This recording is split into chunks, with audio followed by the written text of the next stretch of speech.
No, 1 second. I am a citizen of this country. 1 second. Yes. Don't shout at me.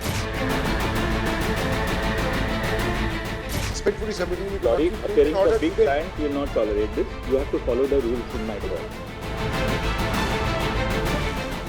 Electoral bond पर SBI को supreme आदेश। चुनावी bond के खास अंकों का होगा खुलासा। अल्फ न्यूमेरिक कोड से हर राज होगा फाश। आदेश के बाद हटेगा चुनावी चंदे पर से पर्दा। चुनाव से पहले खुलेगा सियासी दलों का राज।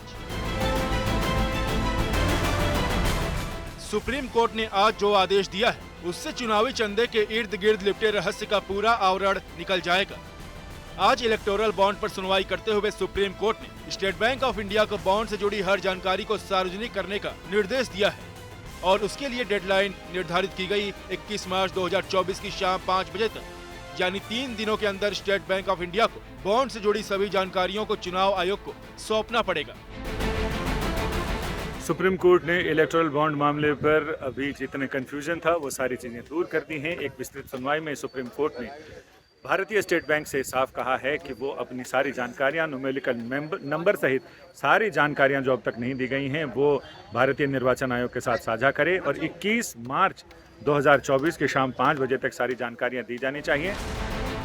इससे पहले आज मुख्य न्यायाधीश डी.वाई. चंद्रचूड़ के नेतृत्व वाली 5 जजों की खंडपीठ ने इलेक्टोरल बॉन्ड पर सुनवाई करते हुए स्टेट बैंक ऑफ इंडिया को फटकार लगाते हुए कहा कि जो जानकारी उन्होंने मांगी थी उसमें बॉन्ड के खास नंबर्स भी शामिल थे। ऐसे में एसबीआई जानकारियों का खुलासा करने में सिलेक्टिव न रहे और सभी जानकारियों का खुलासा करे। आज सुप्रीम कोर्ट ने एक बिल्कुल स्पेसिफिक डायरेक्शन देने के बावजूद भी जिस तरीके से एसबीआई बैंक जो कभी एप्लीकेशन एक्सटेंशन की लगाता है और कभी आधी अधूरी जानकारी देता है, इसको लेके सुप्रीम कोर्ट ने सुमोटो लिया। It's a very important thing. इसमें किसी ने एप्लीकेशन मूव नहीं किया था और सुप्रीम कोर्ट ने स्पेसिफिक डायरेक्शन दिया कि आपको 21 तक आपको एफिडेविट सबमिट करना है। कोर्ट ने एसबीआई के चेयरमैन को 21 मार्च शाम 5 बजे तक अदालत में हलफनामा दाखिल करने को कहा जिसमें लिखा हो कि उन्होंने इलेक्टोरल बॉन्ड पर कोई जानकारी नहीं छिपाई। उन्होंने बोला है कि सारे ही डिटेल्स जो भी उनके पास बॉन्ड के बारे में हो वो पूरे के पूरे डिस्क्लोज करें और स्टेट बैंक के चेयरमैन से बोला है कि वो थर्सडे की शाम तक एफिडेविट कोर्ट में फाइल कर दें कि उन्होंने ये सब डिस्क्लोज कर दिया है और इलेक्शन कमीशन इस सारे बॉन्ड नंबर्स के साथ सारे बॉन्ड्स के डिटेल्स तुरंत पब्लिकली डिस्क्लोज कर दें। बेंच ने 11 मार्च के फैसले में एसबीआई को इलेक्टोरल बॉन्ड की पूरी डिटेल, खरीदी की तारीख, खरीदार का नाम, कैटेगरी की जानकारी देने का निर्देश दिया था। लेकिन एसबीआई ने सिर्फ बॉन्ड खरीदने और कैश कराने वाले राजनीतिक दलों की जानकारी दी थी। डेटा में इस बात का खुलासा नहीं किया गया था कि किस डोनर ने किस राजनीतिक पार्टी को कितना चंदा दिया। अदालत में आज एसबीआई ने अपने इस फैसले के पीछे सफाई दी।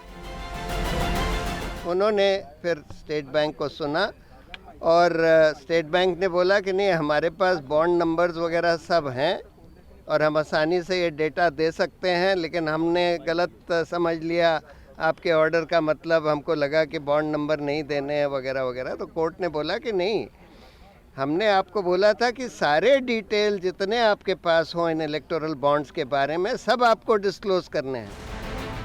सुप्रीम कोर्ट ने चुनाव आयोग को भी निर्देश दिया कि एसबीआई से मिली जानकारी तुरंत वेबसाइट पर अपलोड करें। सुप्रीम कोर्ट ने वो चिलमन हटा दी है जिसमें कि दानदाताओं को और बॉन्ड खरीदने वालों को ये लग रहा था कि इससे पहले का अब तक जो हमने बॉन्ड खरीद कर पार्टियों को दिए हैं उसका किसी को पता नहीं चलेगा। लेकिन वो चिलमन हटने के बाद तो ये सही हो गया है कि खूब चिलमन से लगे बैठे हो, साफ छुपते भी नहीं, सामने आते भी नहीं। तो जो लोग अब साफ छुपते भी नहीं, सामने आते भी नहीं थे, अब वो चिलमन हट जाएगी। सुप्रीम कोर्ट के इस आदेश के बाद अब स्टेट बैंक ऑफ इंडिया के बही खाते में दर्ज चुनावी चंदे का पूरा हिसाब किताब सार्वजनिक हो जाएगा और साथ में रहस्य के आवरण में लिपटा ये सवाल कि किसने किसको कब कितना चंदा दिया, इसका भी पूरा खुलासा हो जाएगा।